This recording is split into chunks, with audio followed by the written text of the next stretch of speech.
മുഖ്യമന്ത്രിയും കൃഷിമന്ത്രിയും ഒക്കെ ആവർത്തിച്ച് പറയുന്നു അത്തരത്തിലൊരു മണ്ണിടിച്ചിലല്ല അവിടെ ഉണ്ടായിരിക്കുന്നത്. കൂട്ടിയിട്ട മണ്ണ് ഇടിഞ്ഞാണ് ഈ അപകടം ഉണ്ടായിരിക്കുന്നത്. സർക്കാർ കൃത്യമായ നിർദ്ദേശം, അതായത് 20-ാം തീയതി തന്നെ ഈ മണ്ണ് നീക്കുന്നതിന് നിർദ്ദേശം നൽകിയിട്ടും നീക്കാത്തതാണ് അപകടത്തിലേക്ക് നയിച്ചത്. അതൊരു മനുഷ്യനിർമ്മിത ദുരന്തമാണെന്നാണ് മന്ത്രിമാർ ആവർത്തിച്ച് പറയുന്നത്.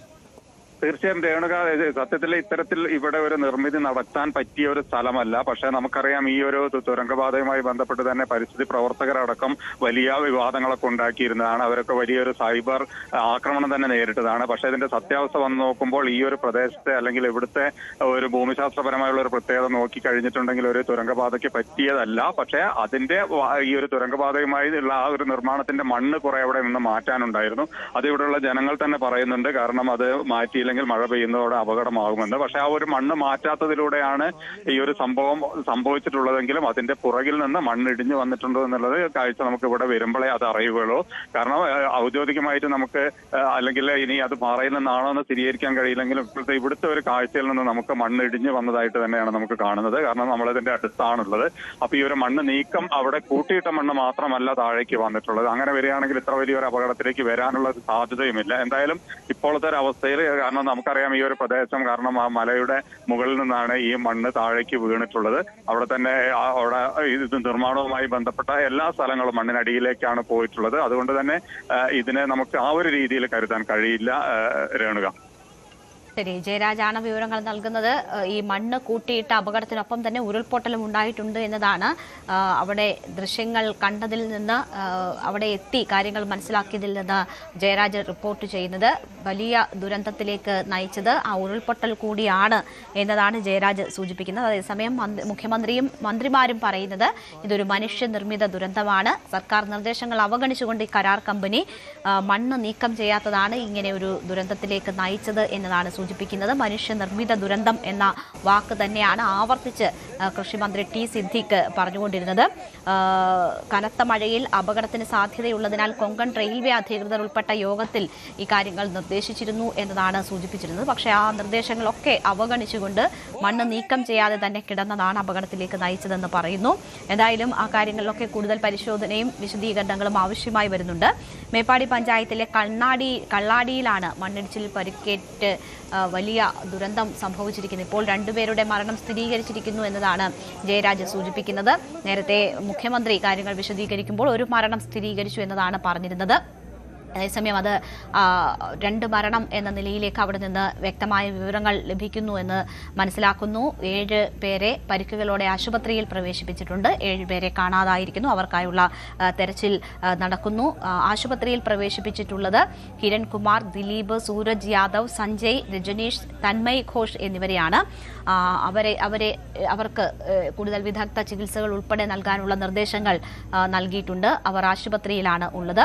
2 NDRF സംഘങ്ങളാണ് ഈ സംഭവ സ്ഥലത്തേക്ക് തിരിച്ചിട്ടുള്ളത്. കോഴിക്കോട് നിന്നുള്ള സംഘം കൂടി അവിടെ ഉടൻ എത്തും എന്നതാണ് മനസ്സിലാക്കുന്നത്. കൂടുതൽ പേർ കുടുങ്ങിക്കിടക്കുന്നുണ്ടോ എന്നത് സംബന്ധിച്ചാണ് ആദ്യഘട്ട പരിശോധനകൾ. എന്തായാലും ഇപ്പോൾ ലഭിക്കുന്ന വിവരമനുസരിച്ച് കൂടുതൽ പേർക്കുള്ള സാധ്യതകളില്ല. 7 പേർ മാത്രമേ ഉൾപ്പെട്ടിട്ടുള്ളൂ. ഈ തുരങ്കപാതയുടെ നിർമ്മാണം കഴിഞ്ഞ ദിവസം തന്നെ മോശം കാലാവസ്ഥയെ തുടർന്ന് നിർത്തിവെച്ചിരുന്നു. അതുകൊണ്ട് തന്നെ വലിയ തോതിൽ തൊഴിലാളികൾ ഉൾപ്പെടെ അവിടെ ഉണ്ടാകാനുള്ള സാധ്യതകളില്ല. 7 പേർ മാത്രമാണ് കാണാതായിട്ടുള്ളത് എന്നതാണ് ഇപ്പോൾ ലഭ്യമാകുന്ന വിവരം. ജില്ലാ കളക്ടറും അഗ്നിശമന സേനയും ഒക്കെ രംഗത്തെത്തിയിട്ടുണ്ട്. ജില്ലാ കളക്ടറുടെ നിർദ്ദേശപ്രകാരമാണ് രക്ഷാപ്രവർത്തനങ്ങൾ ആദ്യഘട്ടത്തിൽ ഏകോപിപ്പിച്ച് നടക്കുന്നത്.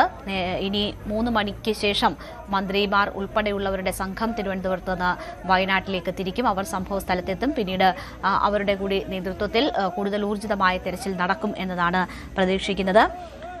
എന്തായാലും ഒരു വലിയ ദുരന്തം തന്നെ വയനാട്ടിൽ വീണ്ടും സംഭവിച്ചിരിക്കുന്നു. അതിൻ്റെ വലിയ ആഘാതം ഉണ്ട്. നേരത്തെ അപകടം നടന്ന ചൂരൽമലയ്ക്ക് സമീപം തന്നെയാണ് ഇപ്പോഴും മണ്ണിടിച്ചിലുണ്ടായിരിക്കുന്നത്. അതിന് ഏതാണ്ട് 5 കിലോമീറ്റർ മാത്രം അകലെയുള്ള സ്ഥലത്താണ് ഇപ്പോൾ വീണ്ടും മണ്ണിടിച്ചിൽ ഉണ്ടായിരിക്കുന്നത്. ഈ പാരിസ്ഥിതികമായി വലിയ പ്രത്യേകതകൾ ഉള്ള പ്രദേശങ്ങളാണ്. ചെളി നിറഞ്ഞ മണ്ണാണ്. അതൊക്കെയും ഈ അപകടത്തിലേക്ക് നയിച്ചു എന്നതാണ് മനസ്സിലാക്കുന്നത്. കഴിഞ്ഞ 2 ദിവസമായി അതിശക്തമായ മഴയാണ് അവിടെ പെയ്തുകൊണ്ടിരിക്കുന്നത്. യെല്ലോ അലർട്ട് മാത്രമേ ഉണ്ടായിരുന്നുള്ളൂ. പക്ഷേ റെഡ് അലർട്ടിന് സമാനമായിട്ടുള്ള മഴ, അതിതീവ്ര മഴ ലഭിച്ചു എന്നതാണ് മനസ്സിലാക്കുന്നത്. 226 മില്ലിമീറ്റർ മഴ ലഭിച്ചിട്ടുണ്ട് എന്ന കാര്യമാണ് ഇപ്പോൾ മന്ത്രി ഉൾപ്പെടെ സ്ഥിരീകരിക്കുന്നത്. പക്ഷേ അതിൽ അലർട്ടിൽ എന്തെങ്കിലും തരത്തിലുള്ള പോരായ്മകൾ സംഭവിച്ചു എന്ന കാര്യം സ്ഥിരീകരിക്കുന്നില്ല. എന്നാൽ അക്കാര്യങ്ങളിൽ എന്തെങ്കിലും വീഴ്ച സംഭവിച്ചിട്ടുണ്ടോ എന്നത് പരിശോധിക്കുമെന്ന് കൃഷിമന്ത്രി ഉൾപ്പെടെ നേരത്തെ മാധ്യമങ്ങളെ കാണുമ്പോൾ സൂചിപ്പിച്ചിരുന്നു. എന്നാൽ മുഖ്യമന്ത്രി അതിൽ വീഴ്ചയില്ല എന്ന് തന്നെ പറയുന്നു. അതേസമയം ഈ മണ്ണ് കൃത്യസമയത്ത് നീക്കാത്തതാണ് ഈ അപകടത്തിലേക്ക് നയിച്ചത് എന്നതാണ് അദ്ദേഹം വിശദീകരിച്ചത്. ദുരന്ത നിവാരണ അതോറിറ്റി ഓഫീസിൽ എത്തി സ്ഥിതിഗതികൾ മനസ്സിലാക്കിയതിനു ശേഷമാണ് മുഖ്യമന്ത്രി മാധ്യമങ്ങളെ കണ്ട് കാര്യങ്ങൾ വിശദീകരിച്ചത്. ശേഖർ കുര്യാക്കോസിന് ഇപ്പോഴത്തെ അവിടുത്തെ സാഹചര്യങ്ങൾ ഏകോപിപ്പിക്കുന്നതിനുള്ള നിർദ്ദേശം ഉൾപ്പെടെ സർക്കാർ നൽകിയിട്ടുണ്ട്. കൂടുതൽ യന്ത്ര സംവിധാനങ്ങൾ എത്തിച്ചുകൊണ്ടുള്ള തെരച്ചിൽ ആവശ്യമാണ് ആ പ്രദേശത്ത് എന്നതാണ് മനസ്സിലാക്കുന്നത്. അതിനുള്ള നിർദ്ദേശങ്ങൾ നൽകിയിട്ടുണ്ട്. ആ യന്ത്ര സംവിധാനങ്ങൾ ഉൾപ്പെടെ അവിടെ എത്തിക്കാനുള്ള നീക്കങ്ങളും നിർദ്ദേശങ്ങളുമാണ് നൽകിയിട്ടുള്ളത്. അതോടുകൂടി അത് എത്തുന്നതോടുകൂടി കൂടുതൽ ഊർജിതമായിട്ടുള്ള തെരച്ചിൽ സാധ്യമാകും എന്നതാണ് മനസ്സിലാകുന്നത്. ഇപ്പോൾ സംഭവ സ്ഥലത്ത് തുടർ അപകടങ്ങൾക്കുള്ള സാധ്യത ഉണ്ട്. കൂടുതൽ മണ്ണിടിച്ചിൽ ഉണ്ടാകാനുള്ള സാധ്യതയും ഒക്കെ നിലനിൽക്കുന്നുണ്ട്. അത് രക്ഷാപ്രവർത്തനം കൂടുതൽ ദുഷ്കരമാക്കുന്ന ഒരു സാഹചര്യമാണ് ഉള്ളത്.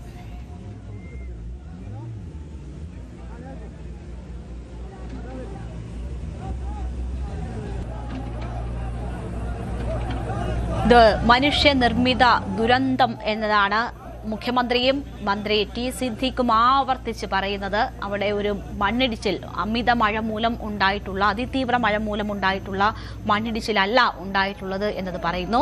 എന്തായാലും വയനാട് തുരങ്കപാതയുടെ നിർമ്മാണം നടക്കുന്ന മേഖലയിലെ മണ്ണ് നീക്കം ചെയ്യണമെന്നത് നേരത്തെ തന്നെ കരാറുകാരോട് അധികൃതർ ആവശ്യപ്പെട്ടിരുന്നു. ഇത് വ്യക്തമാക്കുന്ന രേഖകൾ ഇപ്പോൾ പുറത്തു വന്നിരിക്കുകയാണ്. ദുരന്ത നിവാരണ വകുപ്പ് ചെയർമാനും വയനാട് ജില്ലാ കളക്ടറും ജൂൺ 20 ഇത് സംബന്ധിച്ച് ഉത്തരവിറക്കിയിരുന്നു. അത് നേരത്തെ മുഖ്യമന്ത്രി തന്നെ സൂചിപ്പിച്ചിരുന്നു. പൊതുമരാമത്ത് വകുപ്പ് മന്ത്രിയും ഇക്കാര്യം കോൺട്രാക്ടർമാരോട് ആവശ്യപ്പെട്ടിരുന്നുവെങ്കിലും കരാറുകാർ ഈ നിർദ്ദേശം പാലിച്ചില്ല എന്നാണ് വ്യക്തമാകുന്നത്.